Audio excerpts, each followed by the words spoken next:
Bom, olá pessoal, tudo jóia? Aqui, professor Jorge Maia, e eu vou começar aqui a falar um pouco sobre parasitologia veterinária, que é um tema que muitas vezes o aluno da Faculdade de Medicina Veterinária, ele já vem com a visão de que parasito, né, é um problema, né? E eu queria conversar com vocês e apresentar numa série de aulas exatamente o oposto, né? Parasita é um organismo, são diversos tipos de organismos que fazem parte da vida dos animais que a gente trabalha, que a gente atende. Só vai se transformar em problema, em doença, quando ocorrer uma quebra do equilíbrio.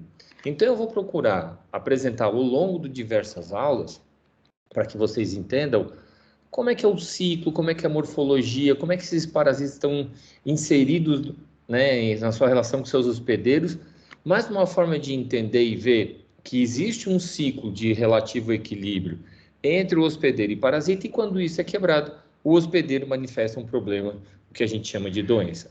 Mas para eu saber entender como intervir e quando intervir, é fundamental que vocês, alunos de medicina veterinária, futuros colegas, futuros médicos veterinários, saibam o ciclo, para quando vocês utilizarem os produtos que existem hoje ou que que serão lançados, que vão surgir no futuro, eles terão um princípio ativo ou uma forma de aplicação que vai cortar o ciclo, né, do parasita e aniquilar uma forma jovem ou uma forma adulta.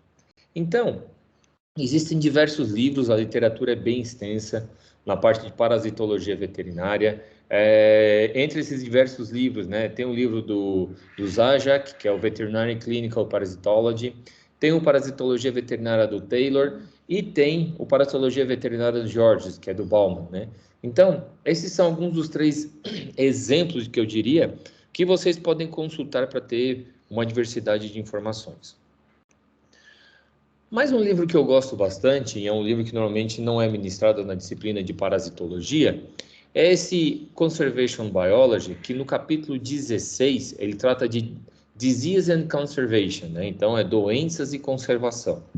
Nesse livro, né, do autor Michael Solé, ele traz diversas relações ecológicas, né, que para 1986 era o início de algumas das conversas, né, através do livro de conservação, mas ele trata várias relações do microparasita, que ele chama nesse livro, e do macroparasita, com as suas relações diretas e indiretas, e também com algumas questões de controle, mas não um controle veterinário do cachorro, da vaca, do cavalo, mas controle de compreender como é que é o ciclo na natureza. E a gente vê cada vez mais com o que a gente chama de saúde única, né, onde os agentes, parasitas, vírus, bactérias, eles têm um ciclo, né, no ambiente e isso muitas vezes reflete nos seus hospedeiros. Então, esse livro do Solé, ele traz pela primeira vez esse conceito, mostrando as relações e mostrando alguns efeitos. Além dele, tem dois livros que eu gosto bastante, que é o The Ecology of Wildlife Diseases, né, que é esse livro da esquerda, que é do Peter Hudson e outros autores, né, para mim, um dos mais importantes é o Dobson, que é o último autor ali, e o Wildlife Disease Ecology, Linking Theory to Data and Application. Esse é um pouco de dados mais aplicados à conservação, tá? Mas o The Ecology of Wildlife Disease, ele traz muito essa relação do hospedeiro com parasita para que a gente consiga entender o que ocorre no ambiente natural ou nos diversos ambientes. E nos últimos anos, esse livro é o mesmo livro da esquerda e da direita, Spillover em inglês, né, e Contágia em português, do David Quammen, onde ele apresenta uma série de relações entre agentes de vida livre, né, e agentes que ocorrem nos centros urbanos, e que essa questão de spillover, né, de contágio, que são os agentes que vivem no ambiente natural ir para o ser humano, é uma coisa que acontece há muitos anos, só que cada vez mais a gente presta atenção. Claro que vocês hoje, esse vídeo eu estou gravando em janeiro de 2024, vocês já têm o conhecimento que ocorreu a pandemia do Covid, né? Mas antes, quando esse livro foi lançado, não se conhecia o vírus, mas ainda não tinha ocorrido a pandemia. Esse livro é de 2012. Então, quando ele traz pela primeira vez essa discussão, vários autores continuaram pensando nessas relações, inclusive a respeito de diversos parasitas. E esse outro capítulo de livro, The Ecology of Pathogens, Spillovers and Disease Emergency at the Human Wildlife and Environmental Interface. Então, nesse capítulo do livro, é tratado também essa relação, né, do que acontece no ambiente natural e como esses agentes acabam pulando, migrando para diversas pessoas, inclusive tem um link embaixo do artigo. Então, o que a parasitologia ela vai tratar?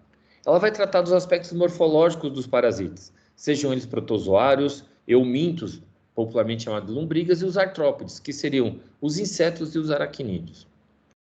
Vai tentar ajudar a classificar e identificar os ovos, as larvas, os adultos, porque quando o aluno começa a identificar os ovos, as larvas, os adultos, e ele identifica as diferentes fases do parasita no seu animal que está sendo tratado, acompanhado, ou na população com a qual estuda, isso facilita bastante o entendimento de qual produto usar e como utilizar para fazer controle, além de qual formas de manejo que poderiam ajudar no controle desse parasita. E a sistemática, ela ajuda, né, então, a entender a que grupo pertence e muitas vezes a facilitar a compreensão melhor. Ovos, órgãos parasitados por larvas e adultos, então é importante que o médico veterinário entenda esse papel, o ciclo evolutivo desses parasitas e o que seriam os hospedeiros definitivo, intermediário, eventual, esporádico, acidental de cada parasita. E principalmente, que é uma coisa que o médico veterinário hoje peca bastante, que são os meios e métodos diagnósticos clínicos e laboratoriais que vão facilitar a identificação. Então, quando eu sei que um agente ele vai para o intestino e faz o ciclo, eu sei que uma técnica de identificação laboratorial é a avaliação das fezes procurando ovos. Se eu sei que o agente vai para o sangue, eu tenho que fazer uma avaliação do sangue. Se eu sei que o agente vai para o fígado, eu tenho que fazer um teste específico, muitas vezes os ovos também vão para as fezes. E se eu vou fazer inspeção, por exemplo, que é a avaliação dos animais que foram abatidos com direcionamento ao consumo humano, nós temos que fazer a avaliação de diversos órgãos, diversas regiões do corpo do animal, para poder ter uma ideia do que está acontecendo. Então, cada vez mais a parasitologia, ela cria importância, né? Principalmente porque as doenças parasitárias, elas ocorrem em todas as áreas do mundo. A globalização, deslocamento de animais e pessoas para tudo quanto é lado, com essa rápida movimentação, facilitou esse conhecimento, essa divulgação desse material. Nesse artigo da direita, né, Parasites and Wildlife, ele trata um pouquinho exatamente dessa globalização que ocorreu de diversos agentes de uma forma muito rápida nos últimos anos. Quais são as principais áreas, né? Então, essa área mais a região norte, né, e mais ao sul, digamos, são duas áreas mais frias que acabam tendo menos regiões para desenvolvimento dos parasitas. Nessa parte mais central, que a gente chama que seria mais ou menos a região tropical e a região subtropical, são as áreas onde a maioria dos agentes, dos nossos parasitas, consegue se desenvolver, sejam insetos, sejam plateumintos, nemateumintos, sejam eles os hematozoários. Então, a parasitologia, ela estuda os organismos em que vivem no interior e no exterior dos hospedeiros, principalmente esses agentes, eles vêm à busca de alimento, na maioria das vezes, mas também podem vir à busca de completar o seu ciclo quando se envolve na questão de reprodução, e essa relação faz com que alguns agentes eles consumam tanto tecido quanto líquido, né, os humores, como o sangue, por exemplo, e o conteúdo intestinal. Então, a relação do parasita e hospedeiro, ela vem cada vez mais ancorada também no vetor, e os vetores são alguns dos parasitas que acabam transmitindo uma série de enfermidades. Então, a parasitologia, ela acaba estudando sobre os ectoparasitas, aqueles que estão por fora, os protozoários, normalmente organismos unicelulares, os eumintos, as lombrigas propriamente dita, e os artrópodes, entre eles principalmente os insetos e os aracnídeos. Então, aqui na foto a gente tem uma imagem de um protozoário, que é uma giardia, um euminto e ali embaixo um piolho. Como é que se classificam os parasitas? Uma das formas de classificar é o número de hospedeiros que eles apresentam. Então, eles podem ser monoxenos ou monogenéticos, heteroxenos ou digenéticos. Qual a localização? Ectoparasita ou endoparasita? Qual é o número de células? Uma célula ou diversas células? Então, o que é o monoxeno? é aquele que realiza todo o seu ciclo em um único hospedeiro. Então, existe alguns exemplos de parasitas, né?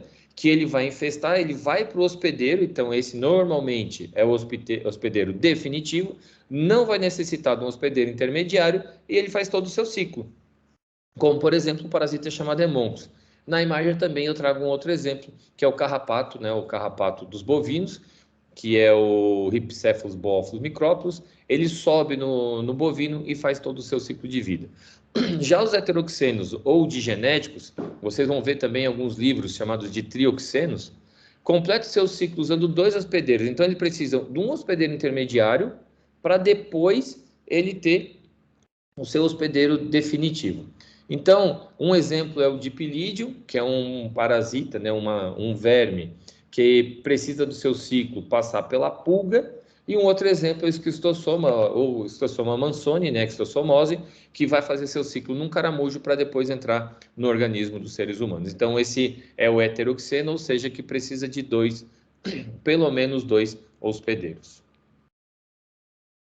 Quanto à sua localização, então, os mais conhecidos, né, como são as pulgas, os piolhos, eles são os ectoparasitas, eles estão na porção externa, e aí a gente também encontra os endoparasitas, aqueles que estão na porção interna do hospedeiro, como um trato digestório. Lembrando que existem alguns parasitas que também vão para o sangue, que a gente chama de endoparasitas. Então, os ectoparasitas são os artrópodes, a maioria das vezes, né, como os ácaros e os insetos, e os endoparasitas, os eumintos e os protozoários. Quanto ao número de células, né, os unicelulares, aqueles que têm uma única célula, ou os pluricelulares que têm várias células. Então, unicelular, o protozoário, e pluricelular, os eumintos de forma geral, são os grandes exemplos. Então, como é que é a especificidade de um hospedeiro, né? Então, vai depender da necessidade de cada parasita. O parasita ele vai necessitar de um ou mais hospedeiros, ou ele fazer uma parte do seu ciclo num órgão ou numa estrutura do hospedeiro. Então, ele vai determinar o hospedeiro de acordo com que ele foi pré-selecionado, ou seja, a coevolução dos dois. Alguns casos ele exige uma espécie de hospedeiro, que é o monoxeno, e às vezes precisa mais de uma, que é o heteroxeno. Tem o parasita que ele é específico de um hospedeiro. Ele gosta ou do sangue, ou ele tem uma relação imune com aquele tipo de hospedeiro. Então a gente chama esse de estenoxeno, ou seja, aquele que precisa ou procura sempre a mesma espécie.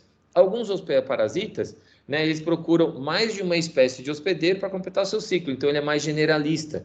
Normalmente, esses hospedeiros, esses parasitas procuram diversos hospedeiros, eles acabam passando por 2 ou mais. Então ele vai ter o definitivo, onde completa o seu ciclo, e no meio do caminho, alguns que a gente vai chamar de hospedeiro intermediário.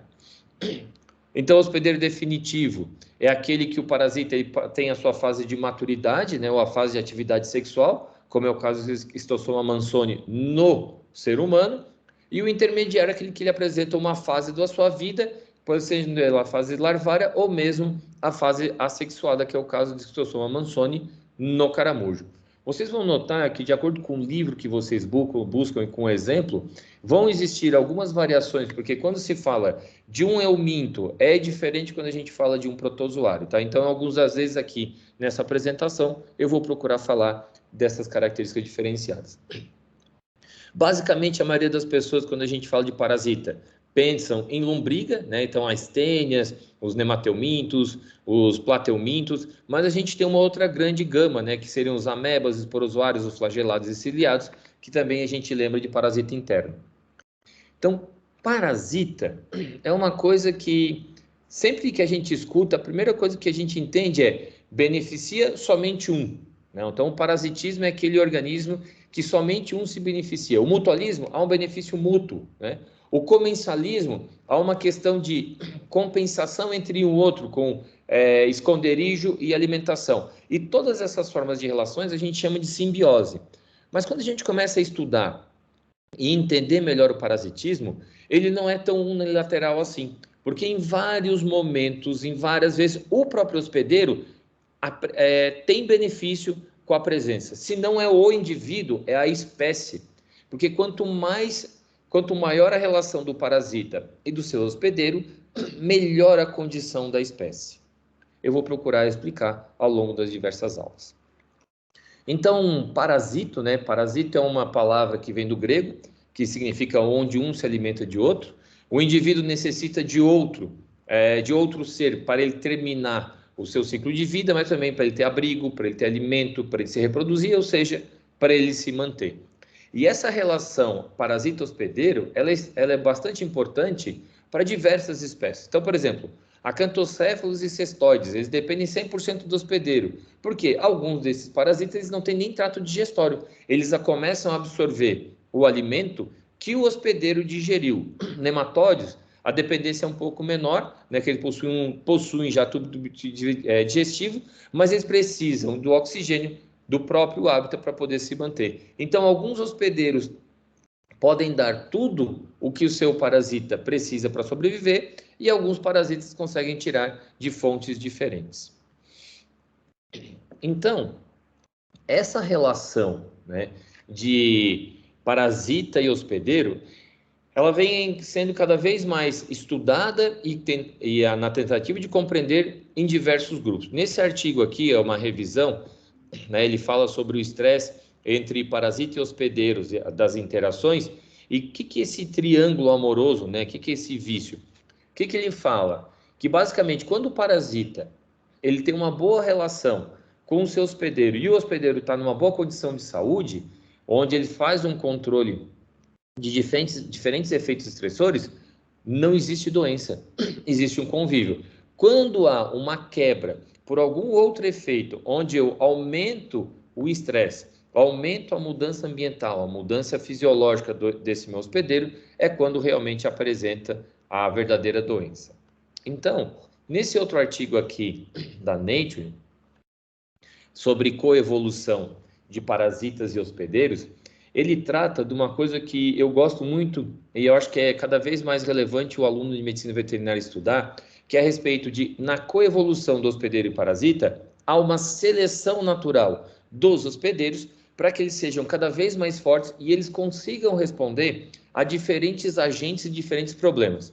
Então, a gente tem dentro do nosso corpo uma coisa chamada MHC, complexo de imunohistocompatibilidade, que é caracterizada por uma parte do nosso código genético que apresenta uma partícula, uma molécula externa ao nosso corpo, ou seja, é um dos primeiros passos do nosso sistema imune para criar um anticorpo. Então, um agente entra no corpo, ele é encaixado no MHC e o MHC, através de um linfócito, entrega para o linfócito B. Através do linfócito T, entrega para o linfócito B. Então, esse MHC ele é muito importante na manutenção das espécies. E esse artigo fala exatamente que começa a se entender cada vez mais o papel dos parasitas na forma de manutenção e melhora ambiental. E com isso a aplicação dos hospedeiros. Então vocês imaginem o seguinte, quantas vezes nós selecionamos espécies de cães e de gatos, que a gente chama de raça, onde em nenhum momento nós nos preocupamos com os parasitas e quando esses indivíduos eles têm o parasita, eles manifestam um problema. Por quê? No ambiente natural, aqueles animais que tinham problema, eles foram selecionados para ser retirados. Agora pensem no bovino de corte, que a quantidade de gastos anuais que se tem em todos os países para poder controlar carrapato. Se a gente entendesse melhor como é que essa relação da seleção do carrapato sobre o bovino, através de genes como do MHC, talvez a gente produziria bovinos que necessitariam menos produto, ou seja, menos veneno ou antiparasitário, para poder manter a sua saúde. Então, a ideia é conhecer, claro, que isso é muito mais relevante na questão de espécies mais antigas, de animais de vida livre, de animais que não foram tão manipulados geneticamente. Mas, gradativamente, a gente vai levar também para os animais de produção. Então, nesse artigo, ele mostra uma coisa que eu achei bem legal, que é a relação da população do hospedeiro em relação à população do parasita. Elas coevoluem, ou seja, há uma seleção, há uma correlação em um e outro. Porque se eu não tenho hospedeiro, eu não tenho parasita. Então, os parasitas são adaptados às populações do hospedeiro e esse bom convívio permite com que o hospedeiro tenha menos impacto do parasita. Então, quando a gente, de uma forma deliberada, faz a seleção de uma raça de uma linhagem através de um cruzamento artificial, a gente está implicando necessariamente em aumentar a quantidade de problemas desse grupo. Quando a gente não faz tanto essa seleção, o grupo com que a gente trabalha acaba tendo menos problema. Então, vou dar um exemplo prático. Algumas raças de cães têm muito problema com pulga.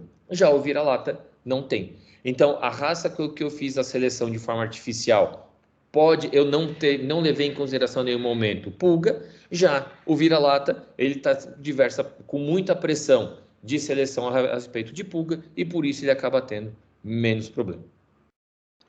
Então, quando a gente fala dessas relações, a gente tem que entender que sempre há o contato do parasita com o meu hospedeiro. Quando o parasita ele entra, a gente vai chamar de infecção.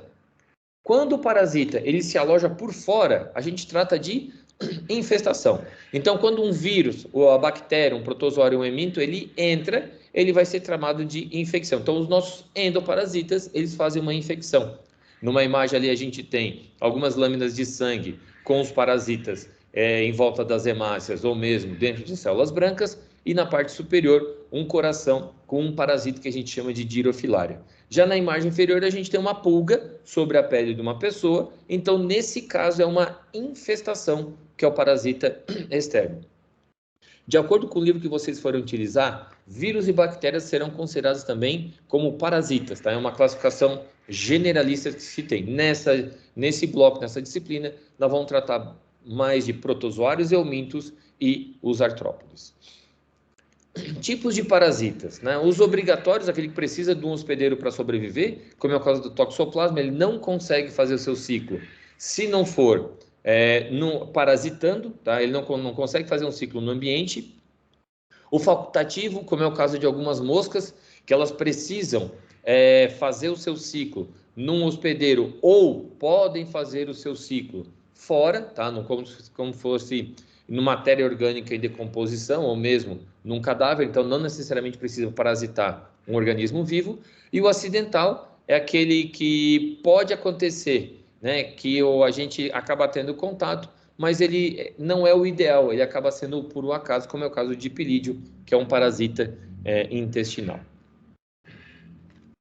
A gente tem os parasitas temporários, aqueles que fazem uma parte do seu ciclo de vida no organismo do indivíduo e depois só para se alimentar e depois ele faz a sua manutenção, como é o caso de pulga e mosquito, então sobe ou voa até o hospedeiro, ingere o sangue e continua. O permanente, que é aquele que tem todas as suas fases de vida num hospedeiro, como é o caso da sarna, e é o periódico, é aquele que ele passa uma fase da sua vida, como é o caso do carrapato, que fica grudado, o berne, que é uma larva, né, da mosca, que é a dermatóbia, ou a míase, que pode ser larva de diferentes moscas, como o caso da Stomopsis, que faz uma fase do seu ciclo de vida. Então, temporário só vem se alimentar e sai, permanente a vida inteira, e periódico e que faz uma fase do seu ciclo de vida fixado ao hospedeiro. Nós temos então o tipo de hospedeiro definitivo, que é aquele que o parasita ele se encontra na forma adulta e ele faz o seu ciclo. Para protozoário é onde tem a fase sexuada. Nesse caso, sexuada não é sexo propriamente dito, como a gente vê nos nossos animais, e sim a troca de gameta entre dois organismos. O intermediário é que normalmente apresenta a forma imatura do parasita, não é a forma adulta. Nos protozoários é quando eles se encontram na fase assexuada, quando há uma mudança, como é o caso, por exemplo, do plasmódio, que é o parasita da malária, que faz um ciclo no mosquito anófeles. E o paratênico é aquele hospedeiro de transporte. Ele só recebe, mas ele não tem papel nenhum. Ele acaba levando de um lugar para outro, como é o caso do ciclo da Stomonas no Euterasques. Mas talvez uma das coisas que na medicina veterinária e na saúde mundial a gente vai discutir e vai conversar bastante é a respeito de vetores. Inclusive, muitos dos nossos parasitas que eu vou discutir com vocês é o papel de vetores. Então, tem dois tipos de vetores, né? Os mecânicos e biológicos. Vetores normalmente são organismos artrópodes, ou seja, que têm as pernas articuladas, voltados basicamente para insetos e para aracnídeos. E nesse caso, a gente tem um mecânico, aquele que ele vai lá, recebe um agente e só leva para o outro, e o biológico é aquele que recebe o agente, faz um ciclo de vida no seu corpo para depois levar a outro. Então, o mecânico ele só transporta e o biológico é que ele se torna parte importante do ciclo de vida do agente. Existem algumas especificidades, né, que são bastante importantes. Então, dependendo da necessidade dos indivíduos de cada parasita, eles podem necessitar de um ou mais, como eu falei. Algumas vezes, eles podem ter somente uma espécie, que eles necessitam, às vezes, mais de uma. Alguns hospedeiros, como eu falei para vocês, eles são estenoxênios, eles precisam exatamente daquele hospedeiro para cumprir o seu ciclo, como é o caso do plasmódio, por exemplo, e os eroxenos são aqueles que qualquer hospedeiro para ele tá bom. Então, por exemplo, o toxoplasma do gato. O gato, ele normalmente ele vai ter o toxoplasma, é comum. Mas se não tiver gato, ele pode fazer ciclo num ser humano, numa ave, num suíno, num rato, num cervídeo, numa ovelha, num cachorro. Então, o toxoplasma, ele tem preferência por um, que é o gato, mas ele pode fazer o ciclo em outros. Então, nesse caso, ele é eurixeno, ou seja, não é somente um tipo de hospedeiro. Então, a ação dos parasitas sobre o hospedeiro tem ação mecânica. Então, é o caso do ascaris, né, que forma um bolo de obstrução no intestino, e isso não deixa passar o fluxo. Em equinos é comum acontecer algumas vezes, inclusive, gerando a cólica nos cavalos. A compressão é quando se forma uma bolha, que a gente chama de cisto, tá? Como é o caso do cisto hidático, que ele vai fazer o quê? Ele vai comprimir ou um vaso ou um órgão. Forma uma bola alojada numa determinada área e ela comprime. Então, a obstrução é quando o grupo de parasitas, eles não deixam, podem obstruir o fluxo intestino ou mesmo de um vaso, e compressão é quando gera pressão sobre uma estrutura. Ação espolhadora, que é aquela que retira o nutriente, né, os fluidos do hospedeiro, pode ser um parasita que está grudado na mucosa e bebendo sangue. Ação inflamatória ou irritante, pela ação do parasita de ter contato com a pele e desencadear uma primeira resposta inflamatória, resposta imune, de resposta direta, ou mesmo alguns parasitas têm ação de transmissão, que eles pegam um agente patogênico e levam de um lugar para outro. Então é o caso, por exemplo, do carrapato, que vai fazer a transmissão da babésia. Mas quanto à ação patogênica, não, a anterior é a ação do parasita sobre o hospedeiro. Agora, qual é a ação patogênica? Então, ela pode ser, por essa espoliação, pode gerar até um quadro de anemia. A tóxica, porque ele começa a fazer tanta ação e ele produz uma substância que é tóxica para o hospedeiro. A mecânica, né, porque ela obstrui, ela impede com que passe ou a bile, ou o alimento, ou mesmo o sangue em alguns lugares. A traumática, pela perfuração que eles produzem, ou por entrar nas células, se reproduzir e romper. Irritativa, pela sensibilidade que ocorre no organismo do hospedeiro, e anóxia, em muitos casos, porque há um consumo de oxigênio ou mesmo uma ruptura de hemácia, e isso vai fazer uma diminuição da quantidade de oxigênio para o hospedeiro. Quais são os períodos do parasitismo que eu vou conversar e discutir com vocês nas diferentes fases? O período pré-patente, que é o momento da infecção até a maturidade sexual, e o período patente, que é da fase adulta até o fim da vida, normalmente relacionado com o fim da infecção. Período pré-patente para nós na parasitologia é do momento que ele infecta, ou seja, que ele penetra, até a sua maturidade sexual, que normalmente culmina com o início dos sinais clínicos. Já o período patente é dessa fase adulta, né, até o final da infecção, em protozoários, que seria relacionado à reprodução sexual. Então, basicamente, o período pré-patente é antes da gente perceber que o paciente tem. Então, os pacientes que chegam com uma reclamação clínica, na maioria dos casos, para o médico veterinário, eles estão com os parasitas no seu período patente. Classificação dos seres vivos. Então, é uma necessidade que a gente tem para entender e para poder descobrir uma série de relações ecológicas e biológicas que vão facilitar o tratamento. Essa classificação a gente pode fazer por filogenia. Então, filogenia é quando a gente usa a anatomia, é quando a gente usa as características genéticas para tentar fazer uma aproximação e a evolução dos indivíduos.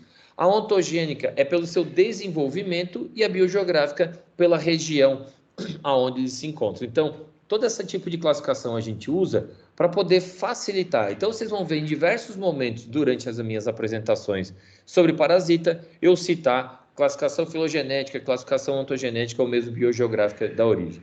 E a classificação artificial, ela se apoia em certos caracteres, né, de órgãos estudados por especialistas que acabam determinando essa classificação geral. Uma outra coisa que vocês vão notar é que quando a gente fala de raça, de boi, de cavalo, a gente sempre usa o nome comum. Mas para esses grupos, eu vou tratar com vocês de utilizar a nomenclatura zoológica, que a gente chama de nomenclatura científica. O que é a nomenclatura científica? É o nome utilizado para todos os animais do planeta, tanto os fósseis quanto os vivos, né, independente do sistema, que a gente consegue conversar em qualquer língua. Então, aqui embaixo tem um exemplo. Apis mellifera, que é o nome da abelha, tá? Então, Apis eu sei que é o gênero, tá? Mellifera eu sei que é a espécie. Então, foi determinado por Linné, que foi o autor, a pessoa que descreveu, em 1758. Então, vocês verão que vários organismos foram descritos, né? E apresentam o nome em latim. Então, nesse caso foi Linné, que foi a primeira pessoa que determinou essa classificação, já em 1758, mas à medida que novos indivíduos, novas espécies, novos gêneros são descritos, o autor muda, o ano também muda, tá? Então essa nomenclatura ela vai ser sempre assim. Sempre com dois nomes, Apis mellifera, então gênero e espécie, os nomes são latins ou latinizados. Vou tentar explicar um pouco para vocês sobre isso. Então, como é que os animais são classificados? Os animais são classificados pelo reino, tá? Então, no caso, todos nós estamos no reino animal, reino vegetal a gente não vai tratar aqui. Pelo filo, pela classe, pela ordem, família e gênero. Então, o filo é o conjunto de classe, a classe conjunto de ordem conjunto de família, família conjunto de gênero. Para nós, na medicina veterinária, isso tá bom para o que a gente pretende, que é entender da parasitologia e fazer aplicação. Para eu que trabalho com a classificação e outras questões ecológicas, a gente tem que estudar muito mais o que significam essas características. Entre as famílias, classe, ordem, família, entre filo, classe, ordem, família, gênero e espécie, existem subclassificações, que seria subfilo ou superfamília. Então, o que é aquilo ali? Esse prefixo sub ou super, ele acaba agrupando alguns indivíduos que têm características similares. E a espécie talvez seja a classificação mais difícil dentro da biologia, onde a gente pega um grupo de indivíduos com características semelhantes, que se reproduzem entre si e transmitem essa grande parte de caracteres, formando sempre indivíduos novos com características semelhantes e vai determinar o que vai determinar aquela espécie. Então, eles têm uma descendência comum, né, com um grau de variação muito baixo e que acaba tendo uma semelhança muito grande. Teremos as subespécies, e quando tiver subespécie, vai estar uma forma um pouco mais, como eu vou dizer para vocês, um pouco mais restrita ou um pouco mais diferenciada, mas ainda não forma uma espécie nova. Vai estar sempre como um terceiro nome, então nesse caso, Felis catus domesticus é uma subespécie de Felis catus. E em algumas vezes a gente vai ter a variedade e raça, né? De acordo com o grupo que a gente está trabalhando. Então, na mesma espécie animal, podem ocorrer grupos diferenciados, com várias pequenas diferenças típicas, que normalmente se perpetuam num grupo, numa geração, e que muitas vezes pode até desaparecer de acordo com o tempo, mas ainda não se transforma numa espécie nova, numa espécie diferente. Como é que a gente usa esses nomes, como é que a gente dá esses nomes? Então, quando eu vou escrever gênero, sempre com letra maiúscula, tá? Quando eu vou escrever espécie, sempre com letra minúscula. Então, Oxyurus equi, Babesia cabali, eu sei que o gênero é Oxyurus e a espécie é equi, o gênero é Babesia e a espécie é cabali. Quando termina em i, normalmente são nomes, tá? Que estão homenageando, que tem relação com o masculino. Quando termina em ae, tem relação com o feminino. Então, Curviere foi dado a Curvier, que era um homem, e Ruth, quando tiver A e E, sempre se pronuncia somente o E, foi dado a uma mulher com o nome de Ruth. As subfamílias, elas vão terminar em Ine, que é Inae, mas a gente pronuncia INE. Então, Culicini, então eu sei que é uma subfamília de mosquito.